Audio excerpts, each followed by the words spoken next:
right, guys, welcome back to Real Men Talk. Today, we're going to be talking about the election again. We're going to be talking a little bit more in detail about some of the things that are going on in our country, the importance of why it is to vote. One of the major things that we're going to be talking about today is our children, how the government is after our children, these senators and stuff writing up these bills about these transgenderism. I'm back with Kyler Sal. I'm excited. Let's get started on Real Men Talk.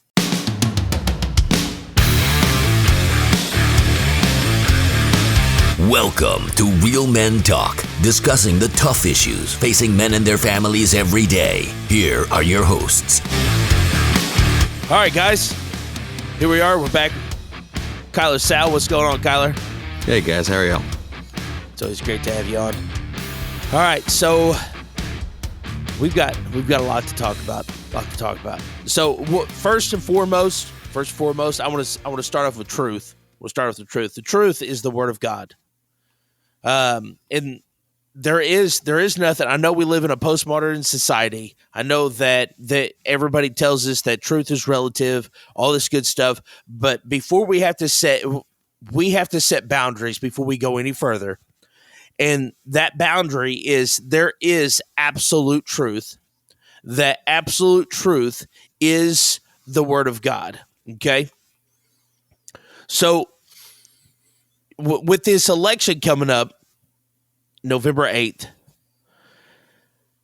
I truly mean this whenever I say this. This may be the most important election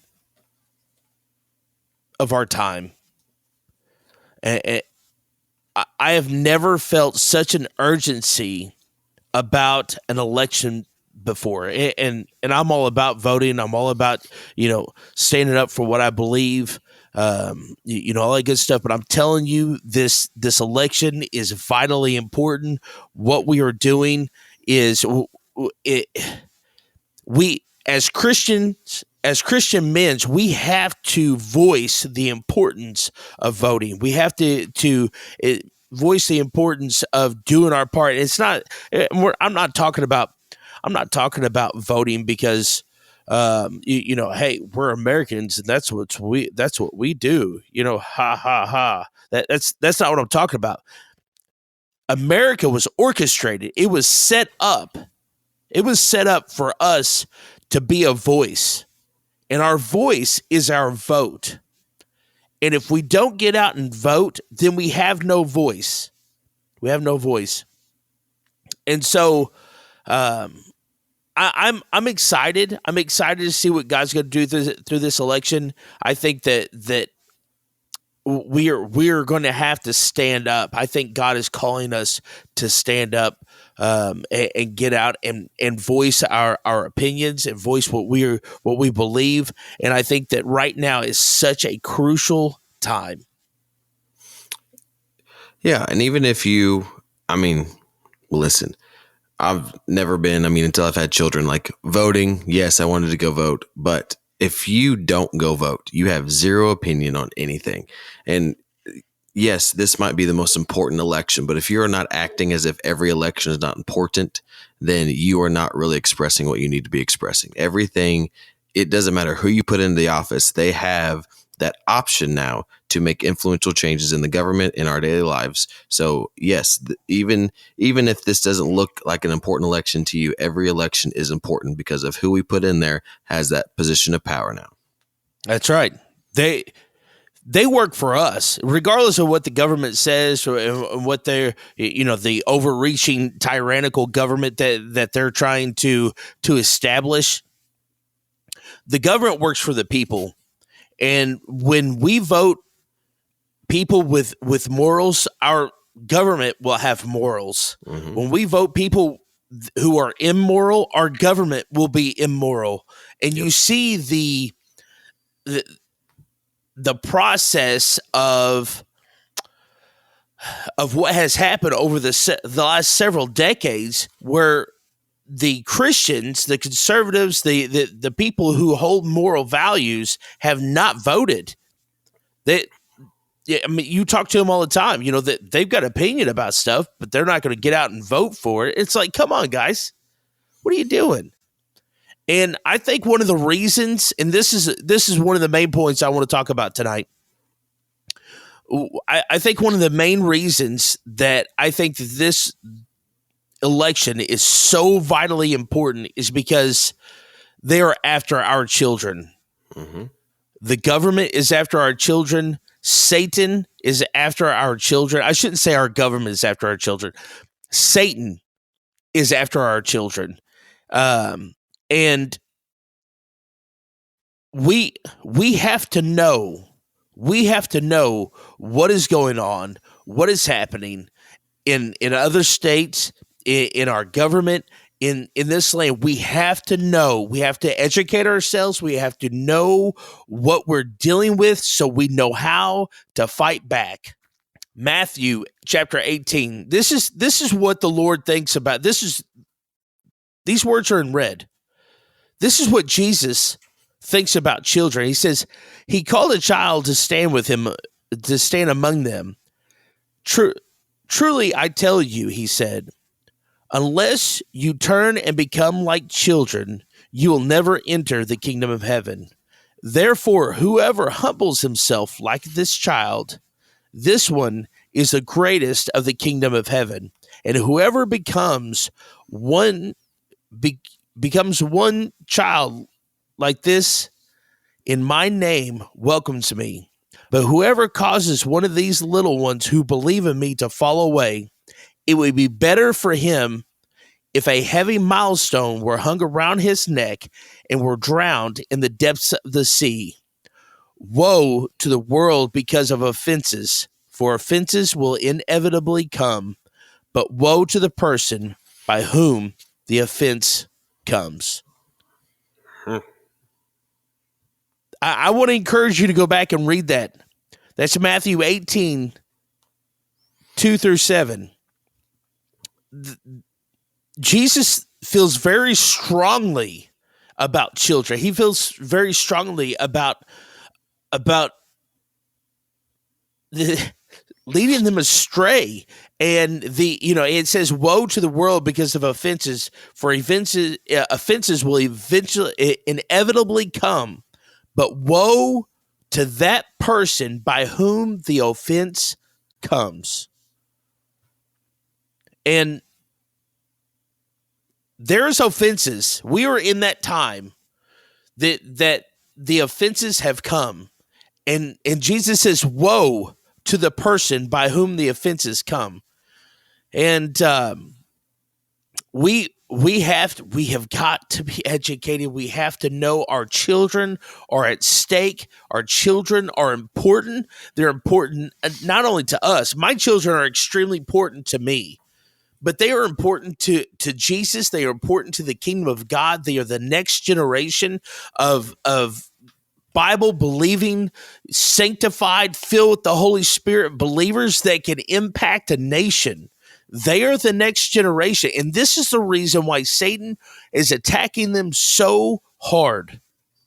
This is the reason why he's terrified. He's terrified of what they're capable of. He's terrified of what they're going to do, because they will stomp on his head. If the Lord tarries and our children grow up, they will thump his head. They will stand for truth.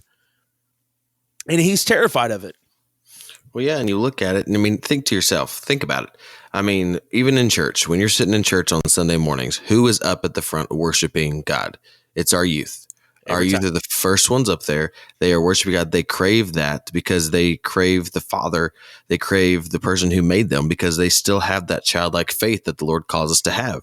He is focusing on the children because the children haven't been tainted by life. They haven't been tainted by all these bad things. They don't have that full understanding. Yes, He loves us. He loves, us as we grow up and become adults, and we have a little bit more of a knowledge and wisdom to us.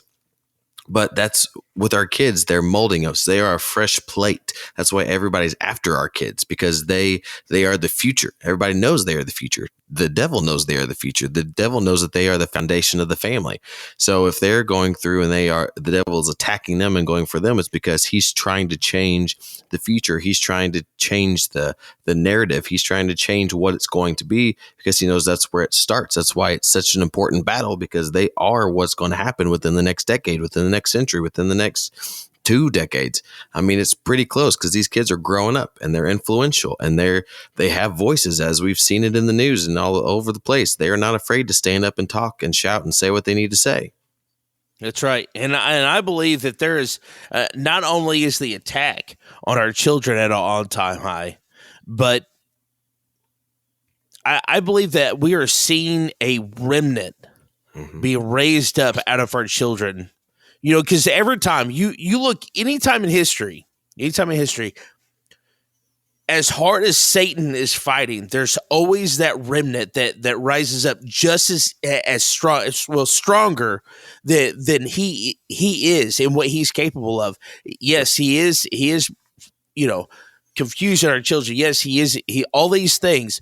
But there is a remnant of our children that are rising up like I don't know that I've ever seen. There's a bombardment of just junk that is coming towards our children like never before.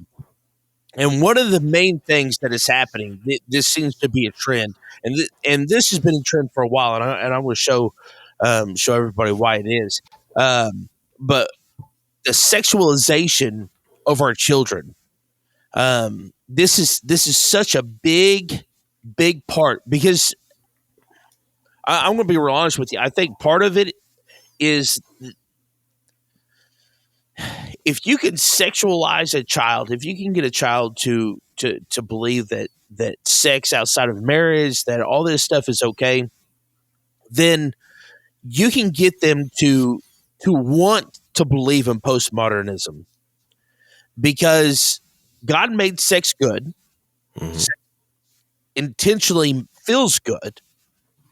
And so if they can seek pleasure and and justify it per se, then they're going to. And so it makes postmodernism so easy. You know, so we're talking about, I mean, really, the sexual revolution back in like the 60s really started this whole movement. And here we are in the 2000s, and, music, movies and TVs, culture, everything that is everything that our children know has been sexualized. Everything. Of course, you got the whole transgender and homosexuality. You got children being confused, and now they're wanting to mutilate. And I know that's a big word. That's a harsh word, but I mean it. They're wanting to mutilate our children, and we'll get into detail some of the stuff that they're doing later on. They're setting the child up against the parents. Abortions without parental consent. Which makes sex that much easier. If if you're a girl or a boy, you can have your girlfriend, or you as a girl can go and have an abortion without anybody knowing. None the wiser. Then there's no consequences for what you do. None. And now they're trying to pass these laws for if you don't affirm your trans child, it's child abuse, and and we're going to get into all that tonight. There's a lot to unpack here. So getting right into it. Music, and I didn't even. I'm disappointed in myself. So I started kind of looking up. I was doing some research on like the sexualization of music, and like I didn't even realize I didn't realize, some of these songs I'm going to bring up go back to like 2003. Um, you know, and I pulled these songs off of a list of the most sexualized music videos. Okay. Mhm. And I've seen most. I mean, 2003. Good grief! I had I was a senior in high school, or I had graduated high school in 2000. Did I graduate in 2003? No, I graduated in 2002. My bad. I was I was in can't even kindergarten, remember. so Yeah, telling my age. And yeah, and so like I remember seeing some of these, and I did, like it never really dawned on me. And then I'm going back and I'm doing this research, and I was like, holy smokes, I remember that video. And I was like, oh, it was bad. Oh my goodness. Things like I don't even know what her name is. There's Sierra. hmm Yeah. 1-2 Step, 2004. I don't remember that song. I All do, right. which is kind Do of you? sad because I was like, oh, this is a good song. And I was like, oh, wait, no, it's not. You're right. Yeah. And you were in first grade. I And was. I didn't know any better. My bad. but who doesn't remember the song Stacy's Mom by Fountains of Wayne? That's true. Stacy's mom's got it going. Anyways, all right. So I'm not a singer. Anyways, then you get into some, or like Christina Aguilera, "Dirty." It come out 2002, and yeah, I remember that one. Beyonce, "Partition," come out in 2003. Then you got this song, this newer stuff, and it's like it like takes things to a whole new level. This Cardi B song, this WAP. hmm If you don't know what that stands for, don't look it up. It's not worship and praise, folks. No, it's not. I'm guessing you've heard that story. I sure have. It is not it. Yeah, that is not it. It is awful. And our young kids are watching these things.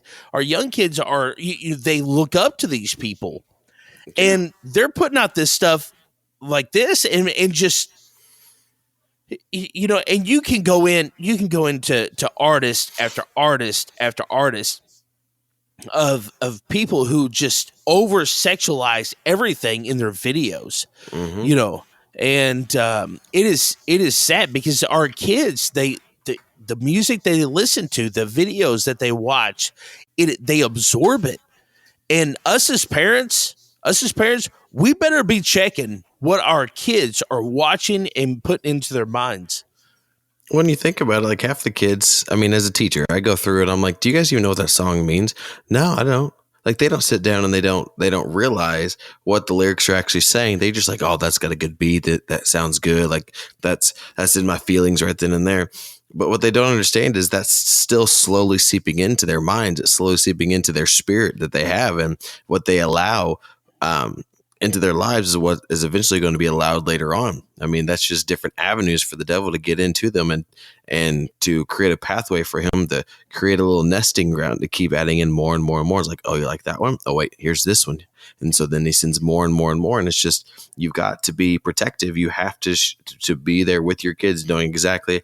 I'm not saying you've got to be that stalker parent, that helicopter parent all the time. I mean, Right. At the very beginning, while you're teaching them, you may have to be, but if they don't understand because they're not taught right and wrong, that is your job, is to teach them what's right, what is wrong, and to show them, hey, this is not good because of this. This is how this is not. And if we are not slowly, or if we're not protecting them and showing them, it's going to slowly seep into their lives. That's right. And then you move into like the TV shows that they watch, and I'm going to name off some of these TV shows, and I don't think that any of them is rated like mature. They're all would be rated like, so like PG-13 or TV-14 or whatever that rating is. Mm-hmm. But it's like they deliver an unreal expectation of sex. Mm-hmm. Like Rivendell. I remember sitting down and trying to watch. Somebody's like, "Oh yeah, you got to check out this show. This show's good, right?" So Dusty and I, my wife, we sit down and we start watching this. And I'm going, "What the heck are we watching?" Like I don't think that I made it through more than just a couple of episodes. I'm like, I'm done. No. And like there wasn't any quote unquote nudity and a whole bunch of language and stuff like that, but the insinuation of what was going on, the relationships, the students having sex with their teachers and stuff, and I'm like, whoa, stop! This is not okay. This is not okay. Then you get in shows like Gossip Girl and Outer Banks, and again, these are just TV shows that are on just TV. If you put parental ratings on your on your Netflix and stuff like, they can still find this stuff. Well, yeah, and think about like The Bachelorette. I mean, there is a whole point of The Bachelorette where it's called fantasy suites.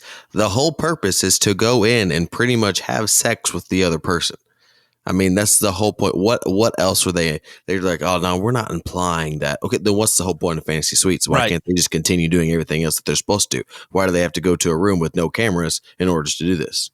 Right, absolutely. Yeah, and then we go even younger.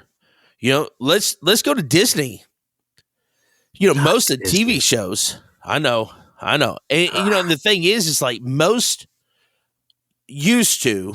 It's worse now, but most of the Disney shows, even then, they were pretty innocent. You know what I mean? I mean, obviously not perfect or whatever, but you could allow your younger kids to watch those. But you see what they've done with these Disney stars. Like Selena Gomez, Zac Efron, Miley Cyrus. And how they have sexualized them. And there's a long list of Disney stars that have gone on to make awful movies. Mm-hmm. Movies that I won't watch. Zac Efron's one of them. I remember watching the kids watching what was that that basketball movie, the Disney movie, High School Musical. Or whatever, I remember my kids watching that, and then coming out with movies, and I'm like, this is not the same person. This is not. Well, when you look at like Cole Sprouse on Sweet Life of Zach and Cody when I was a kid, I mean, it was like this. It was a show about two twins that were on this deck, this boat, cruise ship, and their mom was this singer, and she was on there. Anyways, they lived there. Well, and he came out and he talked about how it is violently defensive even to work for Disney because of how much they actually try to change the narrative and sexually exploit the kids. I mean, later on, half of them, when I was a kid, they started doing, not only were you in the Disney Channel original movies or Disney Channel original series, but you then started singing and doing like different types of music videos for them. And he talks out about how he was like, everybody was like, oh, well, you made it out unscathed. He's like, no, we didn't. We got out of it, but we still were sexualized the whole time from an early age. And that's pretty much made us to where we're at today. Yep, absolutely. As a matter of fact, one of them is on that Rivendell. Mm-hmm. I don't know which one it is, but but then you go on to TV shows that kids really shouldn't be watching that are more adult geared. Mm-hmm. But, being in the high school as much as I am, in junior high, these kids, they watch every episode of these, shows like Game of Thrones, Bridgerton, and so on and so on. And these shows, they're bad. Like I don't watch these shows. I'm an adult. They're inappropriate for me. Yeah. And these kids are watching. As a matter of fact, the other day I was at the high school, and it was like, what is it called? Like a study hall, whatever. The kids didn't have anything to do. Yeah, academic lab. And they were watching it. You know what they were watching? They were watching that Jeffrey Dahmer series. Everybody is. Everybody's talking about it. Everybody wants to talk about it. We had a girl dress up as Jeffrey Dahmer for Halloween because she said, quote unquote, he's my favorite psychopath. Oh my gosh. First off, and the evil. why do you have a favorite psychopath? We need to talk about that. But they're Right. normalizing that that's okay. We are trying to desensitize and normalize everything to our children because, and this little, where's it at? Oh, it's called Little Demon. Have you seen that one? No, that's the new one on Demon where she's the Antichrist. Yes, she's the Antichrist. And she even says, like, their mom's in the car. I watched the trailer of it. The mom's in the car. They're running away from the dad, quote unquote, quote unquote, Satan. And she goes, you know what? Your dad's Satan. You're the Antichrist. I'm like, first off, that's completely ridiculous. Because why is that even in a cartoon? Now, they did label it an adult cartoon. But still, kids are going to get on there because, I mean, it's a cartoon. They're going to think it's for them. And it doesn't matter where they put it. The kids are going to watch it. Everything is at everybody's fingertips. And they think that it's safe, and it's not safe anymore. No, it's not. It's not at all. Then you get into movies. Name me a movie that doesn't have a sex scene in it.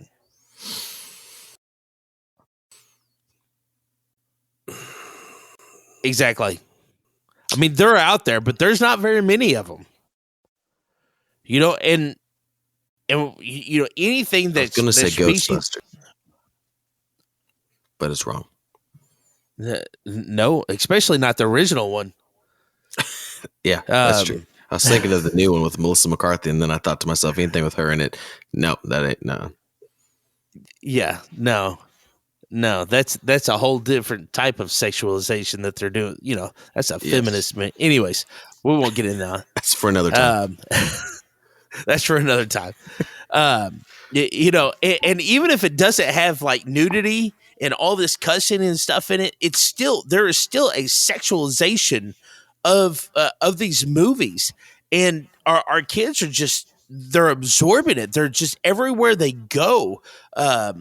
Every movie that they watch is celebrating and promoting sex, and the vast majority of the time, I would say 95% of the time, that may be a little bit much. We'll go 90% of the time, it's sex outside of marriage. Well, yeah. And so you see this in like everything. And it would be easy to take each and every one of these and label it as a different thing. This is one big scheme from the enemy that has been going on for many, many years. And us as a culture has set back and allowed it to happen. Sorry, let's change that for a little bit. Us as the church has allowed it to happen. Yes. Because the culture has been there, but we've just allowed it to seep more and more into it because we have decided to just sit back on our pew that, I don't know, we're scared to get up from or something, and actually do what we're supposed to do and be the church that's supposed to lead people, is supposed to help people. Yes, absolutely. And so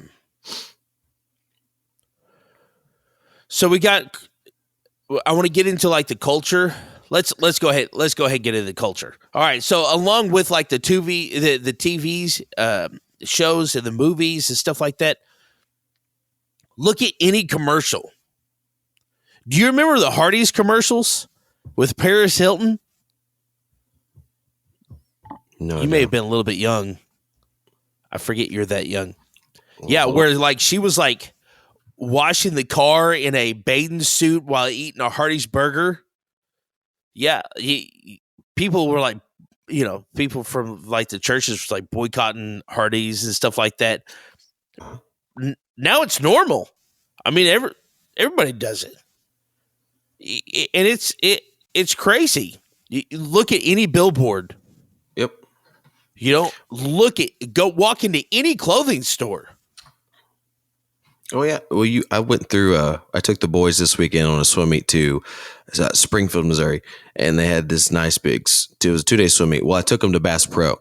Well, if you go upstairs to Bass Pro, it shows you all the different like places they started back in like 1950 something, then they bought Cabela's. Anyways, it shows all the original magazines and catalogs and everything else. Well, they had a calendar that came out, and that calendar had a picture of a man on the front, and then it had a picture of a girl that was hinting at that she wasn't wearing any clothes while she was fishing for that whole calendar.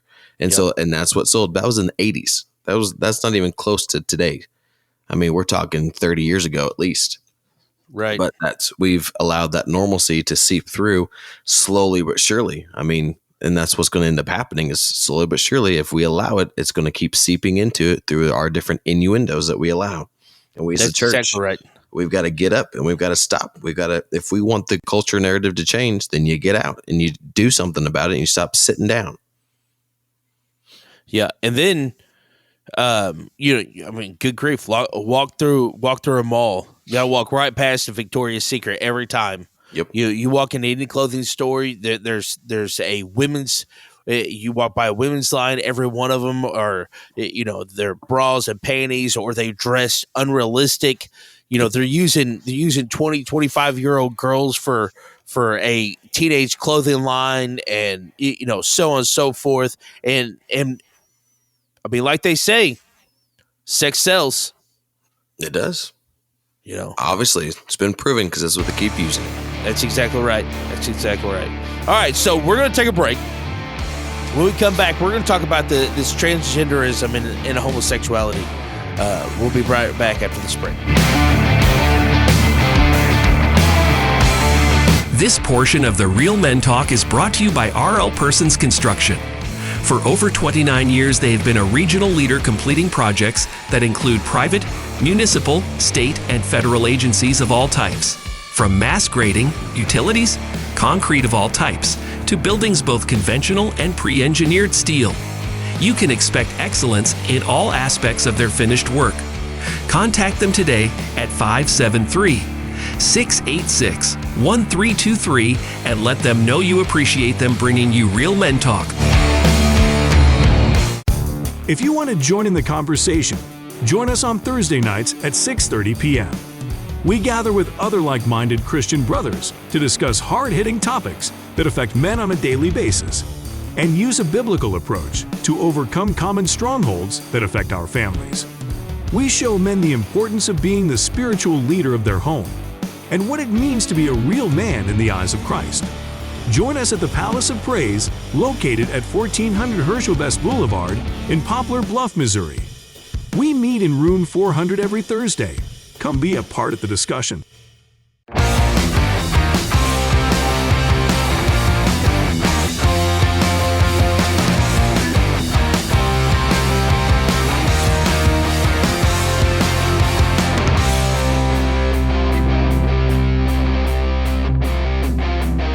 This portion of Real Men Talk is brought to you by the Jeweler's Bench. They are a full-service jewelry store offering many styles of gold, silver, diamonds, and gemstones. And all jewelry repair is done in-house so you can get your treasured pieces back as soon as possible. They are also a licensed Citizen Watch dealer. Make sure to visit them today at 1353 North Westwood or call 573-686-1522. Call or stop in and thank them for bringing you Real Men Talk. If you have a question about this week's show, please drop us an email to realmen@palaceofpraise.com. We would love to hear from you. And now back to the show with Anthony Kernut. All right, guys, welcome back. So we're going to dig right into this transgenderism and homosexuality. I think one of the biggest things that they are doing, the enemy, is bringing confusion to our children. It's heartbreaking being in the schools and these kids. It is, here we are. We live in a little town of Poplar Bluff, southeast Missouri. Right in the middle of the Bible Belt, right in, middle of nowhere. We're literally 3 days travel time from California. All these miles and all this stuff. And we see it infiltrating our schools like something fierce. It really does break my heart, the confusion that our children are experiencing. And they talk about this stuff like it's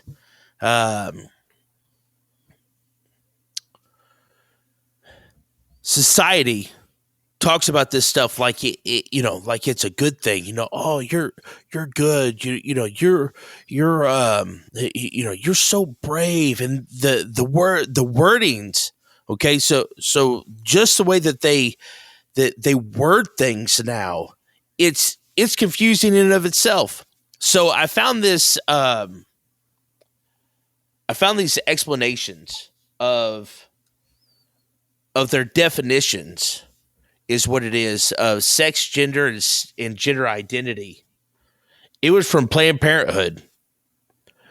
Is where I got these definitions from. I know, but as I was doing some research and stuff, this is their definition of sex. Sex is a label that's usually first given by a doctor based upon the genes, hormones, and body parts, quote unquote, like genitals, you're born with. It goes on your birth certificate and describes your body as a female or male. Some people's sex doesn't fit into male or female, called intersex. Okay, so this is the definition that they gave. Then you go into gender. Okay, this is their definition of gender. Gender is how society thinks we should look, think, and act as girls and women and boys and men. Each culture has beliefs and informal rules about how people should act based on their gender. For example, many cultures expect and encourage men to be more aggressive than women. You see what they did there? Then you go on to, now they have a definition for gender identity. Gender identity is how you feel on the inside and how you show your gender through clothing, behavior, and personal appearance.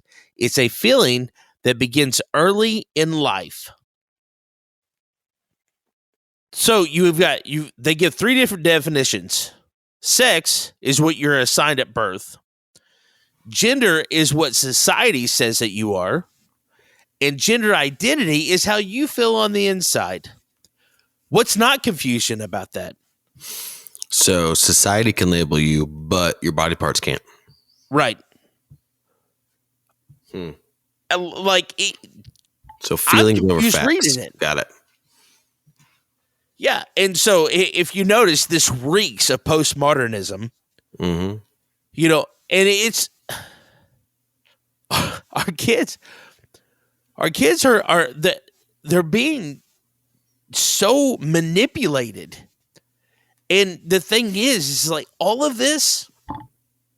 They want to talk about how suicide and depression and all these things are at an all-time high, and LGBTQ children and so you want to know why? Because it's unnatural. What they are experiencing goes against everything that they are. It's everything you're created to be. I mean, it looks at one of its under what's gender identity. It says your feelings about your gender identity begin as early as 2 or 3 years of age. I can tell you my 2-year-old upstairs is worried about her dinner and what toy she's going to play with next. That's it. That's it. if she's talking about her gender identity, it's because her parents or something that I've let her be exposed to is allowing that conversation, that spirit to enter. So that is on me. That is not on them. Yes. And when you're a young boy, everything inside you screams tells you that you're a young boy. When you're a young girl, everything about you tells you that you are a young girl. You want to know why? Because that's the way that God created us. Mm-hmm. And there are hormones and everything functions that way for a reason. Mm-hmm. Read the Bible. So when you tell a young boy or a girl that they are different than what they are, it automatically brings confusion and brings a spirit of homosexuality for one, but there is the spirits that are attached to the spirits of depression and the spirits of suicide and all that stuff. All of that stuff. I'll give you a real life encounter, and this is it's almost terrifying. I was at an event one time. Dusty and I hadn't been married for very long. I was probably 23, 24 years old. And we went to what we have, Winterfest. And it's a youth event. Dusty and I was part of the youth group as like youth leaders and stuff like that. And there was a young man there. And I'll never forget our youth pastor's wife come by and she said, "Hey," she pointed at me. She said, "Are you filled with the Holy Ghost?" And I said, "Yeah." She said, "I need you to come with me." And I was like, "Okay." So the service was going good and all this stuff. And we go up to this boy, and the boy was a homosexual, and he had this spirit of it. Well, I'm going to tell you, he was demon possessed. Mm-hmm. And she's like, grab a hold of his feet and begin to pray. So I began to pray for him. And all of a sudden I watched this kid, and he's like bending over backwards. His voice is changing. It's probably one of the most terrifying things I have ever seen. Right. And you can't fake this stuff. This is real stuff. Mm-hmm. And we prayed the demons out of this boy. His voice changed. His voice, like he talked with this lisp and stuff beforehand, and you could hear it change. Like it went from like this lisp to like this real deep, and then once everything was done, it come to like this normal voice. And he had told us, he said, when I got home, I had every intention on killing myself. He said, I only come here because my mom made me, and it was my last decision for her. And those spirits attach itself to that lifestyle. Mm-hmm.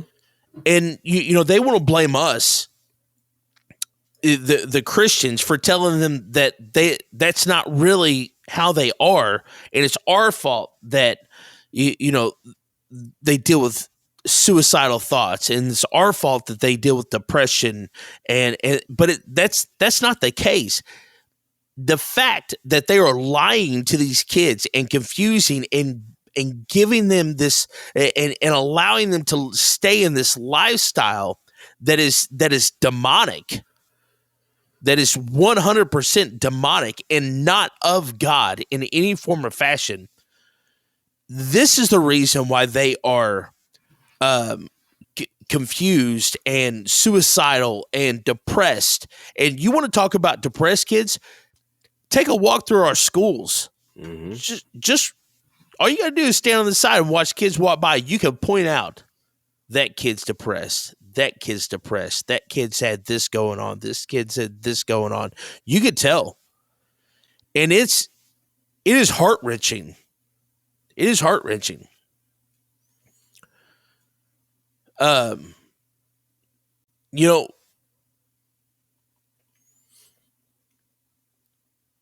When you begin to tell these kids that it's okay for them to be this way, I've heard of stories of parents, their kids will be 4 or 5 years old. My child's gay. What are you doing? What kind of a freaking parent are you? Like, no wonder your kid is confused. You are birthing confusion in your kid. You are taking them outside of the way that God created them. And it's mind-boggling. It's mind-boggling. You like we talked about him a couple weeks ago, the 10-year-old trans kid that was like a model. You remember us talking about that? Mm-hmm. 10 years old. 10. Well, we had one, I'm not going to name any names or whatever, but somebody close to us in our schools, the parents wanted to have a boy so bad. They just wanted a boy that eventually they had a baby and it was a girl. And they pretty much reassigned the gender from birth, saying that they treated him treated her like a boy, dressed her as a boy, made her act like a boy, everything, all because that's what they wanted. They wanted was a boy.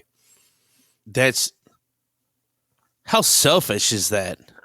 It's ridiculous. Well, and to think about the psychological effects on that kid from day one, they're going to be confused because they're one thing. Their body, identifies as one thing, but then their parents are telling them another thing. So now they're going against the norms just to make sure they're kids. So then eventually they got to say, you know what, we always wanted a boy. So then that child's never going to feel good enough because they're not a boy. Right. And so then what's going to end up happening? All this cascade of effects is going to happen all because we as a society have deemed that we can just pretty much tell our kids what they are going to be and we can decide that for them. And that's not how it needs to work. I mean, everything goes back to God created the family. He created the Christian family, one man, one wife. I mean, throughout the Bible, he throws in many different analogies to how Christ loved the church and the Christ is his bride. I mean, it even says in Mark 10-6, from the beginning of the creation, God made them male and female. For this cause shall a man leave his father and mother and cleave to his wife, and they shall become one flesh, so that they can no more, or so that they are no more but one flesh. What therefore God has joined together, let not man asunder. And this is a whole point of the devil getting into this point is he's trying to break up the Christian family. He's trying to break up everything that God has ever made, everything that God has deemed well. I mean, from the very beginning, him creating Adam and Eve, I mean, that was what he had ordained. That's his design. Anything that's not of his design is what the devil is going to slowly put in there, and he can slowly put in there one and another. And I mean, and we see it as he keeps adding more and more lies. I mean, we keep adding more and more letters to the LGBTQ plus minus, I don't know, whatever else they're going to add next. Whatever it is. But that's what he does. If he can just add one little nugget in for the next one, he reached one group. Okay, now can I get to the next group? Can I get to the next group? But we haven't done anything about it. We've not tried to stop it. We just keep letting it go and go and go. Yeah. The next step is now they're mutilating our kids. Yeah. And this is appalling. So if you're interested in like where we're getting our research from, so like the definitions and stuff we got from PlannedParenthood.org. It's all spelled out, PlannedParenthood.org. You can get on there and you can see, they've got information for parents if your kids are trans or homosexual. They got, if you're a teen, if you're a child, how to deal with a child who's trans. I mean, it's appalling. It's appalling, but you can look it up for yourself. And so I got kind of curious about like this mutilation. So they're taking kids, and really it's a horrendous act. Okay. And they are, quote unquote, I know you can't see me, but quote unquote, transitioning children from one sex to the other. Children, minors, kids who are under 18. The Human Resource Foundation or Human Resource, it's the website is hrc.org. Okay. They have set the age limit to 14 years old. So you can begin transitioning at 14 years old. Like I'm appalled. I mean, they're just now, a 14-year-old's just now basically really getting into their hormonal stage. And that's the reason why they're doing it, because they want them to be able to transition with the hormones that they're supposed to have, the way that they feel. They're not even educated enough to make that decision. They've barely reached, I mean, that's junior high age. That's 7th and 8th grade. I know some people, that's middle school age. And so you're saying at middle school, if your kids can change their identity, then we might as well just go ahead and let them vote, let them pay their own bills, just send them out, whatever. Because I mean, that's a life-changing decision. So if they can make that life-changing decision, then they need to have the rights and responsibilities to make other life-changing decisions as well. You might as well just go ahead and all of your parental rights, just sign them over at that point in time. Yep. Every one of them. So what does transitioning mean? So I'm going to give you the definition that I found on this website, this hrc.org. It says transitioning is the process of changing the way that you look and how people see and treat you so that you become the gender you feel on the inside. I'll let that sink in for a second. How warm and toasty they make it sound. Right? Transitioning can mean a lot of different things. It can involve medical treatments and hormones. It can involve changing your name and preferred pronouns. I'm sorry, that definition came from PlannedParenthood.org. I apologize. So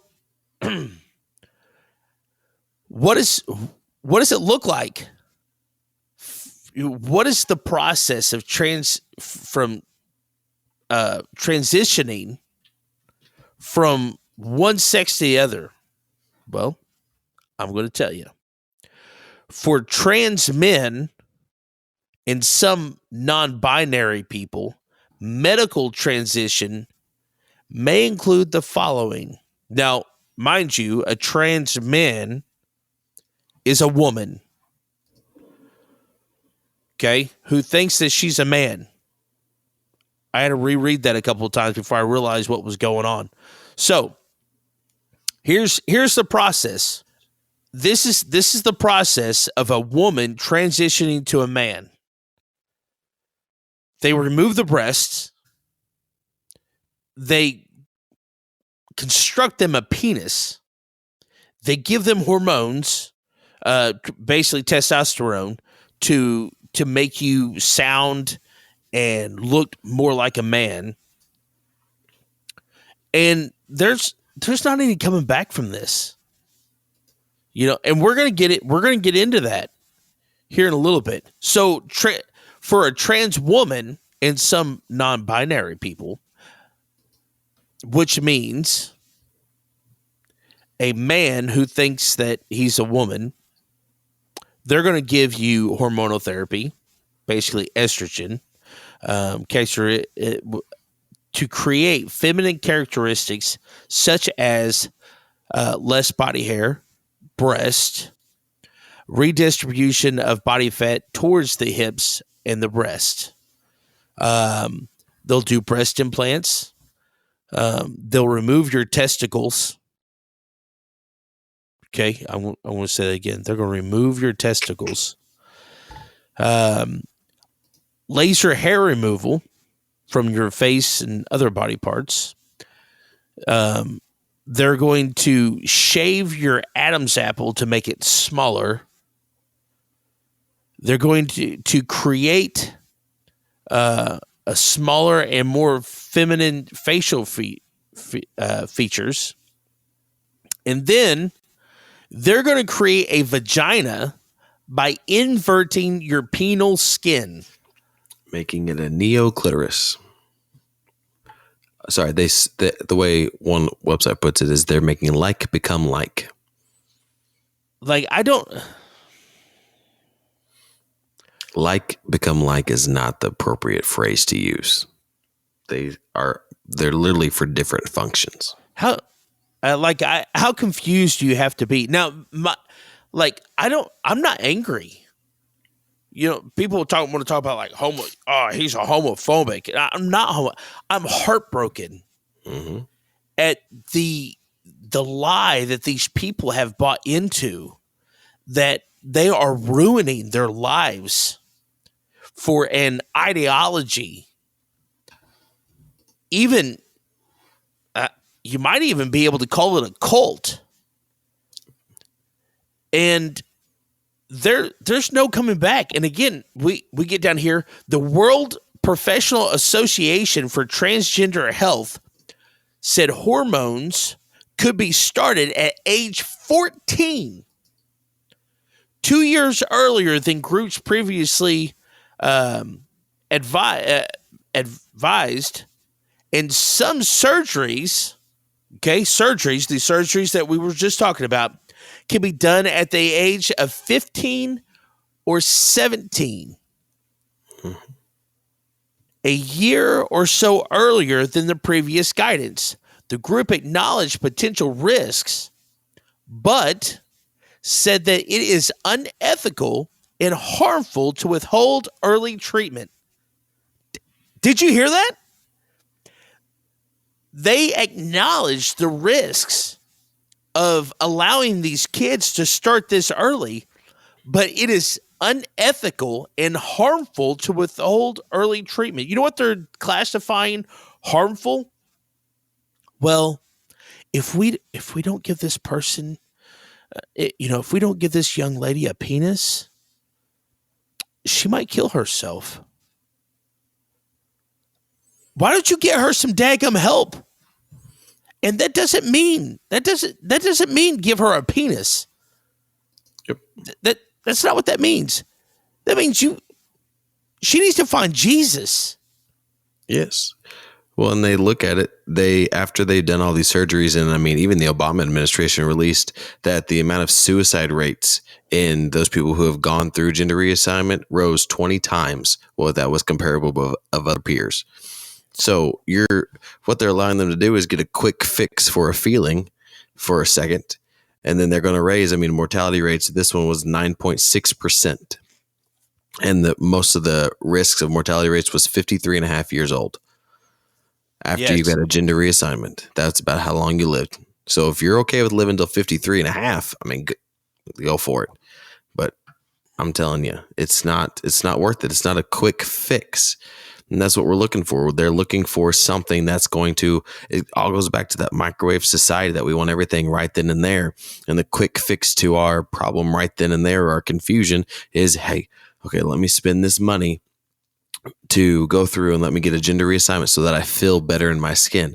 No, there's more there that we need to talk about first before we talk about your gender reassignment. Yes. Because your gender's not the issue here. If you think your gender's the issue, then we've got, I mean, there's roots to that problem. That's the issue. And most of them, I mean, it comes from a bad home life. It comes from not having the absence of a father figure. It comes from the absence of a mother figure. It comes from the absence of having a family.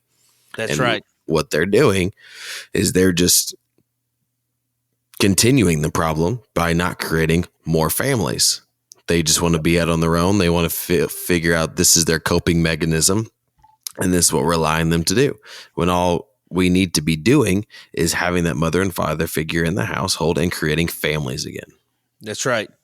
And all of this, when it all boils down to it, it is a slap in God's face. Mm-hmm. All of it. That's what it boils down to. It is the opposite of what God says and created things to be. Yeah. And that's the reason why the enemy's doing it. That's the reason. Anything to go against God is what he's going to do. I mean, this is just one small. I mean, it's national headline news now. But I mean, this is his where we're at now. We've got to focus on this, fix this problem. Yes, but I mean, he's going to try to discredit God over and over and over and over again. He's going to take whatever's in the Bible and make it unfactual. This time it's the family. Right now it's making sure that men and women don't see each other as men and women. They see each other as lesbian, gay, transgender, bi, whatever the plus sign is. Right. So, I mean, I found a video on YouTube. Ben Shapiro from the Daily Wire did an interview with, what is her name?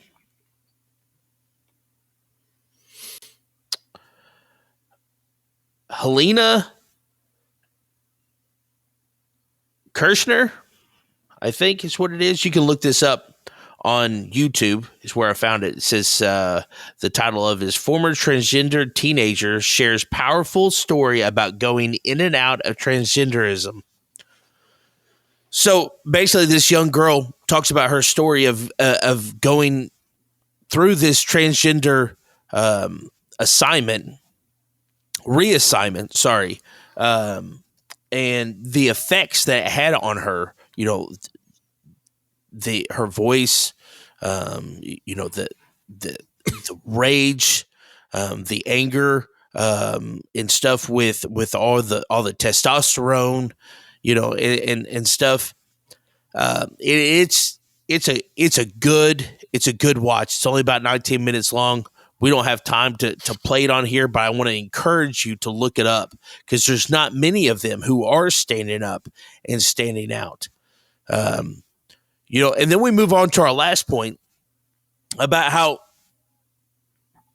the government is taking the next step. And this is where the government comes in.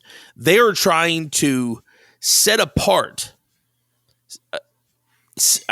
not set apart. They're trying to set a child against their parents. Okay, so now if you want an abortion, or if you're transgender, they have laws to protect you now. They're right now. Kyle and I was looking at this. Let me get to this over here. So you can find this information on senate.mo.gov, or this is mo sd11.senate.ca.gov. Okay, so you can find this Scott Wiener. sorry, I can't. I know. I can't teach say his name junior high with that. kids, guys. Come on.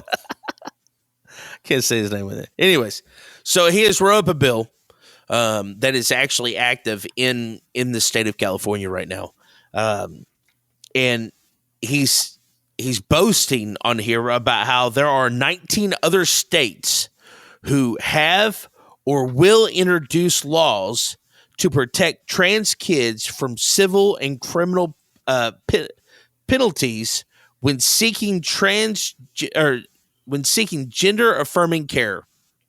Okay. So what he's saying, so Texas and Alabama have introduced bills, they've passed bills that has basically, if a kid is transgender, you are not allowed to get them gender reassignment help. No hormonal therapy, no surgeries to any minor. Okay, now it's not for adults; it's for minors. And this Scott Wiener, I know. I'm sorry. He talks about all these bills are like, oh, we have to have, parents can't be punished for letting their kids get help, and this is the way that they're wording this. How awful these bills that they're going to put parents in prison for getting them gender reassignment help, and these poor kids are suffering, and and this and that. So we're going to pass bills that if you don't, okay, get this, because in the state of California, if you don't give your kid, if your kid comes out and says, you have a little boy and they're like, I'm a girl, and you don't affirm their action, they can take your kids for child abuse and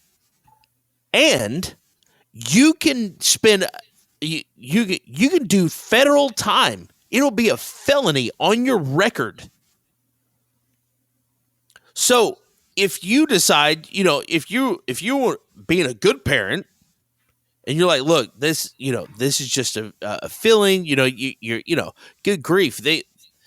What if they come in and be like, I'm a cowboy? I mean, you have to like affirm that too, or I'm an astronaut, or I'm an Indian, or whatever else kids, I'm a race car driver, or I'm a fireman, or I'm a police, so on They and so can't even forth. figure out what they want to be when they grow up, but they can figure out what gender they want to be that day Yeah, and for the rest of their lives. No. no, I asked half of my kids, what are your college plans, or what do you want to do when you grow up? I don't know. I just know what song I'm listening to now. And half the time they don't even know that. I'm like, hey, what song you listen to? I don't know. It's just got a good beat. I've got a senior. He still doesn't know what he wants to do with his life. No. But yet we can give them the go ahead. We want to make it safe for them to, have that gender affirming care that they need. Okay, That's right. California. Okay, Mr. Wieners. So, and not only is California wait. No, there's another law.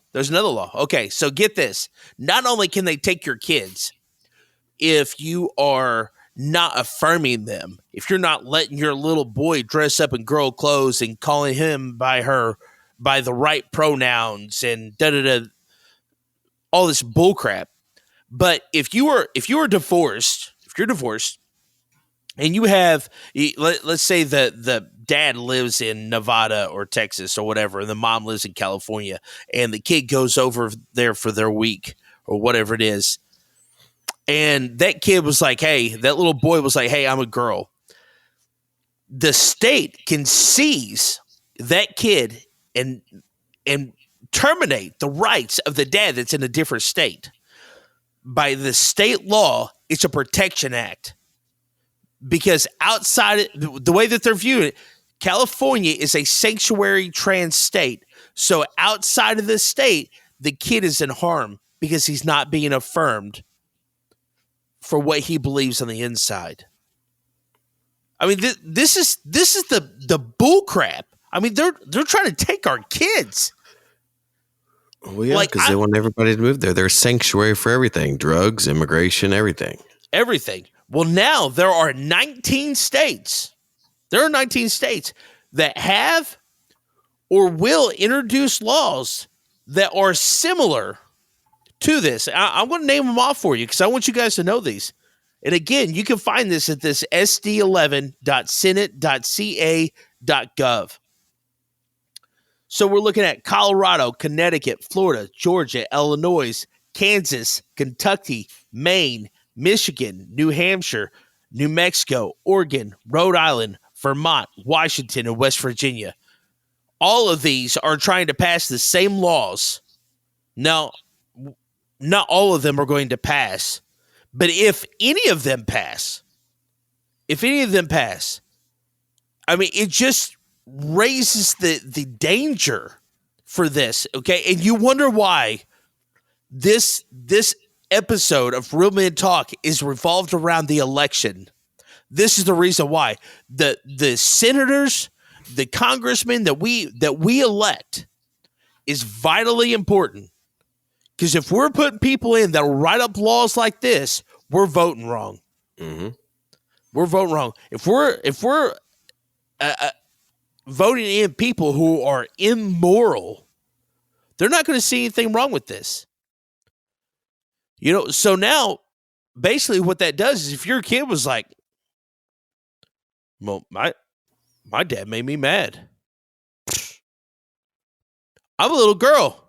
The guy goes, no, you're not. Yep, I'm leaving. Yeah. They're going to come take me. Well, I get that all the time. A girl came in today telling me how she had this horrible home life, yada, yada, yada. And all it came down to was her parents disciplined her for something, took her phone away. Yeah. But I mean, you tell that to anybody else, like in this process, when my parents won't affirm me, you're gone. You're out of the house now.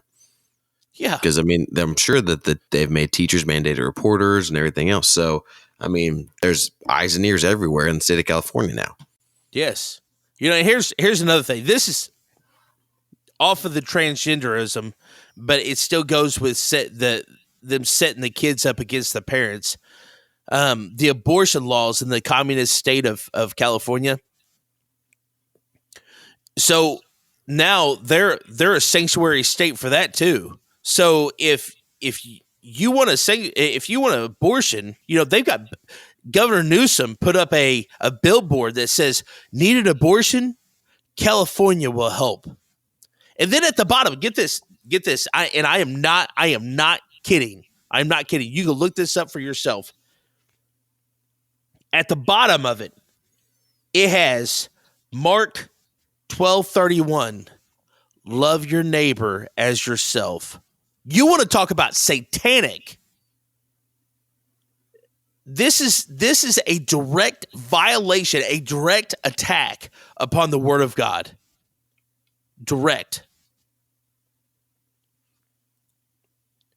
And I don't know about anybody else. I'm appalled. I'm angry about it. I'm not angry at the people who are struggling with this stuff. That's not what I'm angry at.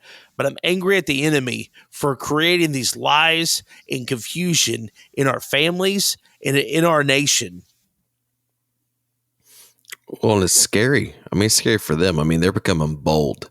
I mean, when you start putting God's word into things and you're taking it and making it lies, like, taking and twisting is one thing, but to take the word and to twist it and put it, that's a whole new step. Our God is a forgiving God, but as soon as you take, that's a level of blasphemy.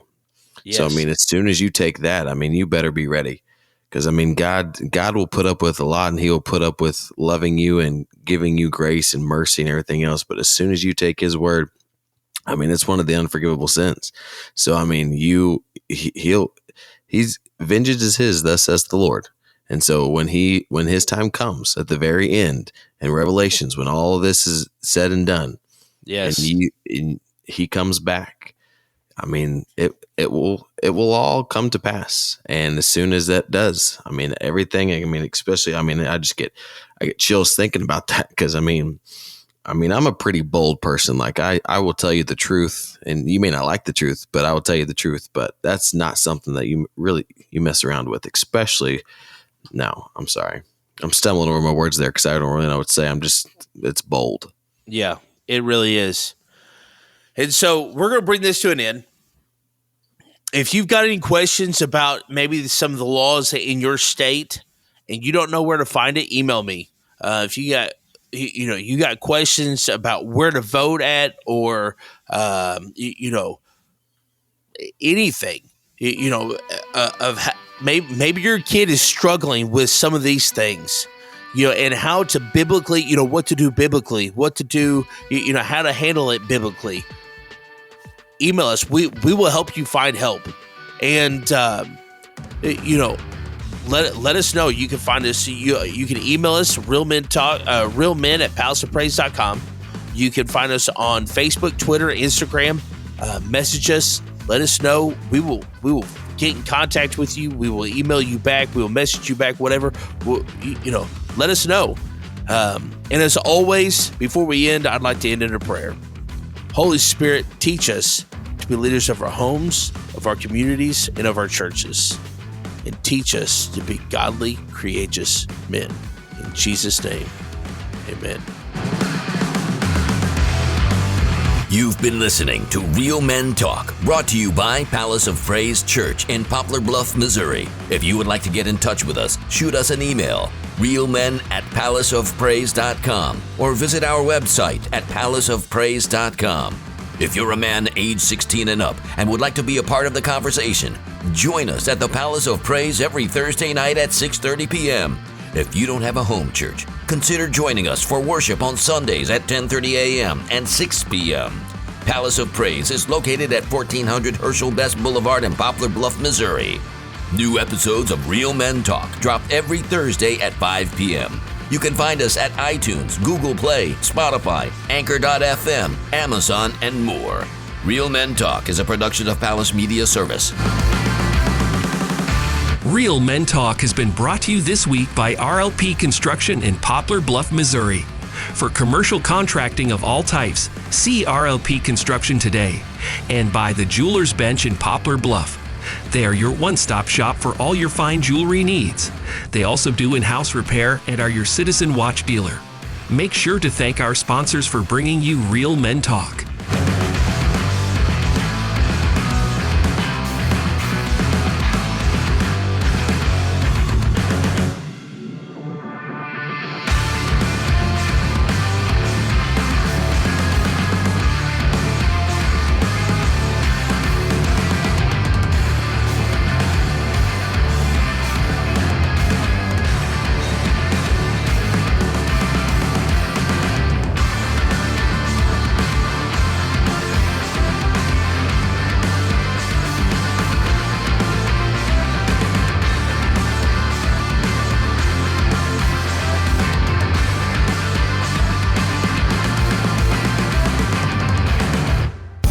If you want to join in the conversation, join us on Thursday nights at 6:30 p.m. We gather with other like-minded Christian brothers to discuss hard-hitting topics that affect men on a daily basis and use a biblical approach to overcome common strongholds that affect our families. We show men the importance of being the spiritual leader of their home and what it means to be a real man in the eyes of Christ. Join us at the Palace of Praise, located at 1400 Herschel Best Boulevard in Poplar Bluff, Missouri. We meet in room 400 every Thursday. Come be a part of the discussion.